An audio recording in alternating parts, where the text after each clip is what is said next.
Assalamu alaikum chers frères et sœurs, et bienvenue pour cette nouvelle vidéo. Aujourd'hui, nous allons étudier un sujet important.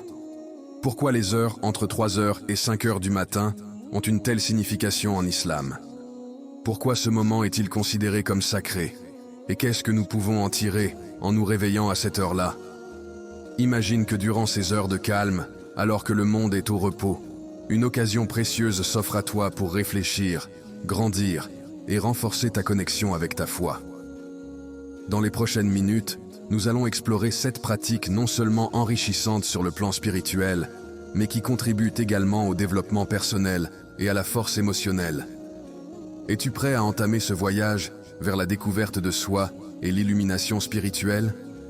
Répondons ensemble à toutes ces questions. Numéro 1. La prière de Tahajjud.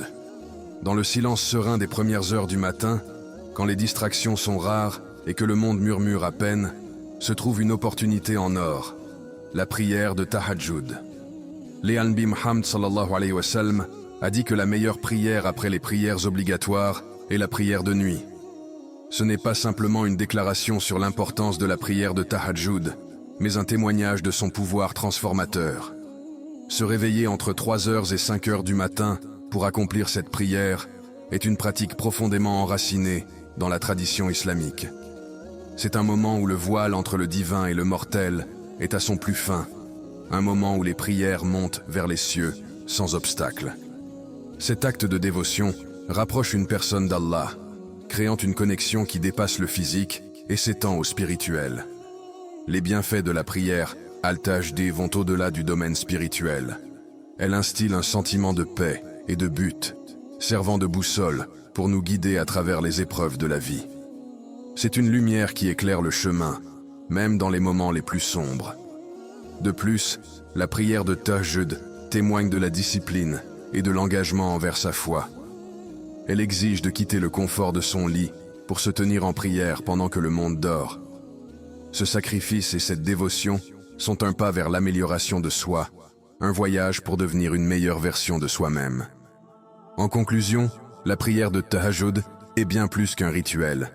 C'est un outil de croissance personnelle, un pont vers le divin et une source de paix et de tranquillité. C'est une conversation silencieuse avec Allah, un moment d'introspection et un symbole de foi inébranlable. Numéro 2. Réflexion et doua. Dans le calme du matin, quand le monde est apaisé et que les étoiles sont les seuls témoins, il existe une opportunité unique pour la réflexion et la doua. Ce moment n'est pas seulement idéal, mais divinement ordonné pour ses pratiques spirituelles. Il est dit que notre Seigneur descend au ciel le plus bas lors du dernier tiers de la nuit, demandant « Qui m'appellera pour que je lui réponde ?» Que signifie réellement cela? Cela représente une vérité profonde sur la nature de notre relation avec le divin. C'est un rappel que, peu importe à quel point nous pouvons nous sentir seuls, il y a toujours une présence divine prête à écouter, prête à répondre. C'est un témoignage de la compassion sans limite d'Allah, une invitation pour chaque croyant à se rapprocher de lui. La miséricorde et l'amour d'Allah descendent vers le ciel le plus bas pour être plus proche de sa création. C'est dans ces moments-là que la réflexion nous permet de regarder en nous-mêmes, d'examiner nos pensées, nos actions et nos intentions. C'est un temps où nous confrontons nos peurs, nos espoirs et nos rêves. Un moment d'honnêteté où l'on peut se voir sans masque, sans prétexte. Faire une da'a à ce moment-là, c'est comme avoir une conversation intime avec Allah. Ce dialogue transcende les limites du temps et de l'espace, reliant notre cœur humain au divin. C'est un moment de vulnérabilité où l'on expose nos désirs les plus profonds, nos plus grandes peurs et nos espoirs les plus sincères. La do'a n'est pas seulement une demande, c'est une reconnaissance de notre dépendance envers Allah, une expression de gratitude, une recherche de sa guidance et une demande de pardon. Numéro 3. La récitation du Coran. La récitation du Coran est un des moments les plus importants. Durant les heures tranquilles de l'aube, lorsque tout est paisible et que l'esprit est clair, la récitation du Coran prend une dimension particulière.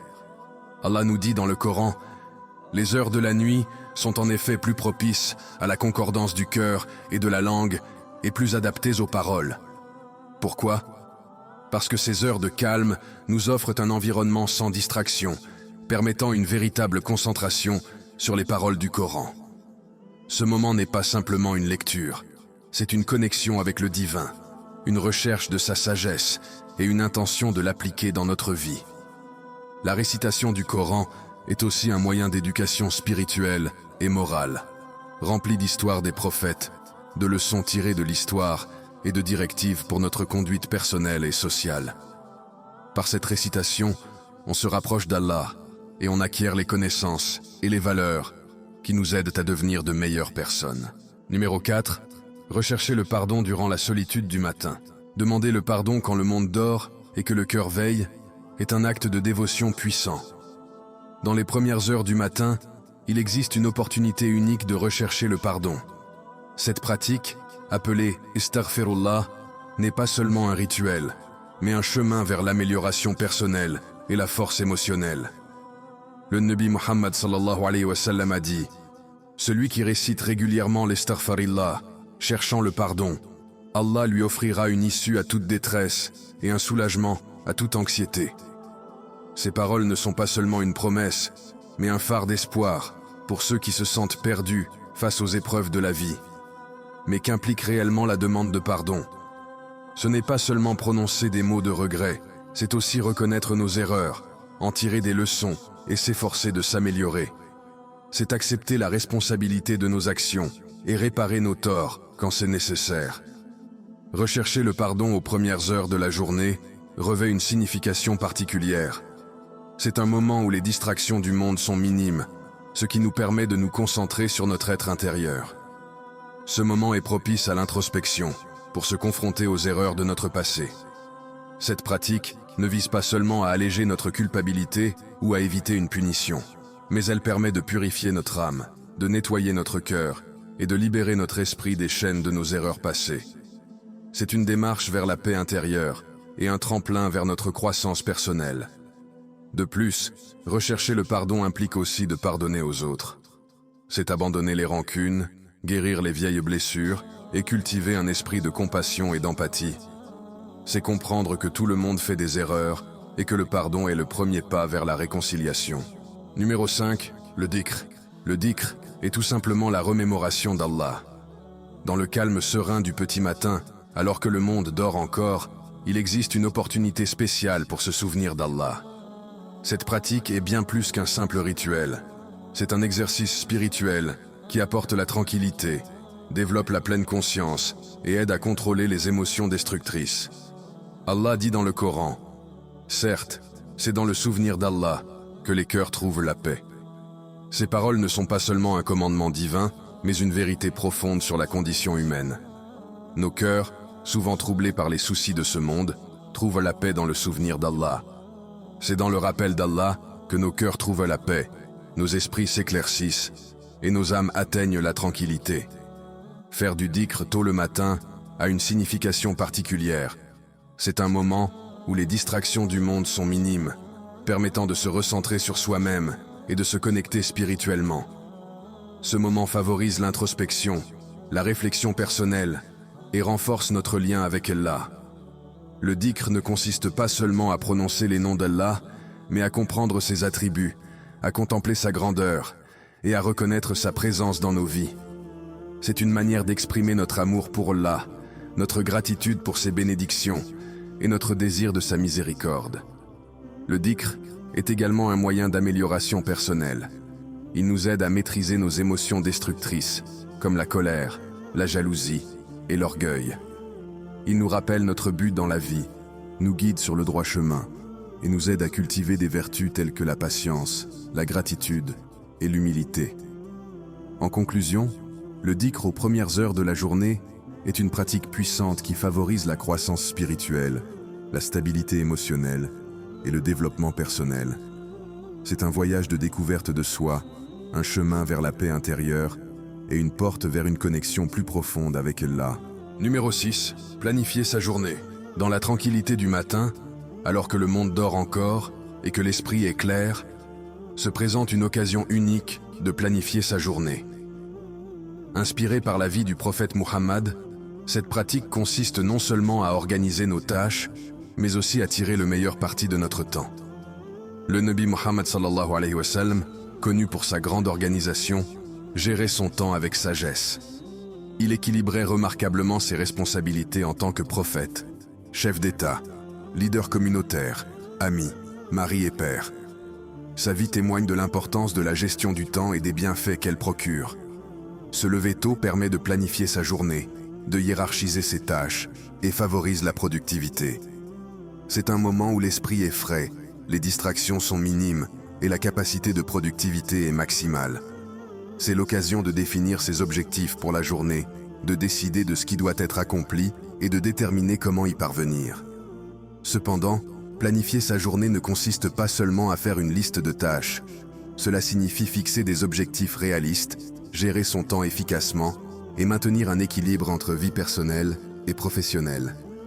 Cela implique de comprendre ses priorités, de reconnaître ses limites et de prendre des décisions conscientes sur la façon d'utiliser son temps. Enfin, la planification quotidienne est également un moyen de s'améliorer en nous aidant à devenir plus disciplinés et organisés. Organiser sa journée tôt le matin permet de se sentir plus structuré et plus productif. Cela réduit le stress, augmente l'efficacité et donne un sentiment d'accomplissement. En conclusion, planifier sa journée dès les premières heures est une pratique puissante qui favorise l'amélioration personnelle, la productivité et une meilleure gestion du temps. C'est un chemin vers la découverte de soi, la croissance personnelle et une vie plus épanouissante. Numéro 7, le sahour, le repas avant l'aube. Alors que les premières lueurs de l'aube apparaissent, il existe une tradition qui, en plus de suivre la sunna, nous prépare pour la journée à venir, le repas avant l'aube ou suhour. Cette pratique ne se limite pas à nourrir le corps, elle nourrit également l'âme. Le prophète Mohammed a dit « Prenez le suhour, car il contient une bénédiction ». Ces mots ne sont pas qu'une recommandation, ils contiennent une sagesse divine, soulignant l'importance du suhour. Se lever tôt pour nourrir son corps avant de commencer la journée est un acte qui apporte force physique et tranquillité spirituelle. Le suhour ne consiste pas seulement à remplir nos estomacs, mais à nous préparer pour la journée qui s'annonce, en commençant par un sentiment de gratitude pour la nourriture et pour la journée à venir. C'est un moment pour reconnaître les bénédictions d'Allah et exprimer notre gratitude à travers cet acte simple. De plus, le suhour est aussi un moment familial où la famille se réunit, renforçant ses liens et débutant la journée ensemble. C'est un temps de prière, de repas et de moments partagés. Mais les bienfaits du suhour vont au-delà des aspects spirituels et émotionnels. Il a aussi des bienfaits physiques. Ce repas fournit au corps les nutriments et l'énergie nécessaires pour la journée, aide à maintenir un métabolisme sain, favorise une meilleure concentration et une productivité accrue, contribuant ainsi à notre bien-être général. En conclusion, le suhour incarne l'essence de l'islam. Un équilibre entre nos besoins physiques et nos devoirs spirituels, entre nos pratiques individuelles et nos responsabilités communautaires, entre notre vie mondaine et nos engagements religieux. Cette pratique favorise la discipline, renforce l'unité et nous rapproche d'Allah. Alors que les premiers rayons de l'aube percent le ciel, nous nous trouvons au seuil d'une nouvelle journée. Se réveiller entre 3h et 5h du matin ne se résume pas aux obligations religieuses. C'est une exploration personnelle, un témoignage de notre résilience et un reflet de notre engagement envers la croissance personnelle. Cette pratique vise le contrôle de soi, la maîtrise de nos désirs et la discipline de notre âme. Elle renforce notre force de caractère, nous encourage à affronter les épreuves et nous aide à surmonter les émotions destructrices, les transformer en énergie positive qui nous fait avancer. Ce n'est pas seulement un moment pour atteindre un but, mais bien un voyage vers soi-même. C'est un instant de calme pour réfléchir, des prières sincères murmurées dans le silence de la nuit et une solitude apaisante qui nous rapproche de notre Créateur. Commencer la journée ainsi permet d'avoir l'esprit clair, loin des soucis terrestres. Avec un cœur tranquille et empli de paix, on affronte les défis du jour avec courage, patience et foi. Ce rituel n'est pas simplement une habitude, c'est un véritable style de vie. Chaque matin, nous choisissons d'aspirer à l'excellence, de grandir spirituellement et de mener une existence pleine de sens. En conclusion, Chaque pas que nous faisons nous rapproche de notre Créateur. Chaque prière nous guide vers notre raison d'être. Et chaque moment de réflexion nous ramène à notre essence profonde. Merci d'avoir regardé, et si tu ne l'as pas encore fait, n'oublie pas de t'abonner. Nombre d'entre vous regardent les vidéos sans être abonnés. En t'abonnant, tu rejoindras une communauté dédiée à la quête de savoir, de croissance et d'élévation spirituelle. Qu'Allah te bénisse de sa miséricorde infinie et te guide vers le succès qu'il a planifié pour toi. Partage tes pensées dans les commentaires ci-dessous. Nous aimerions connaître tes expériences face à ces signes dans ta propre vie. Amin.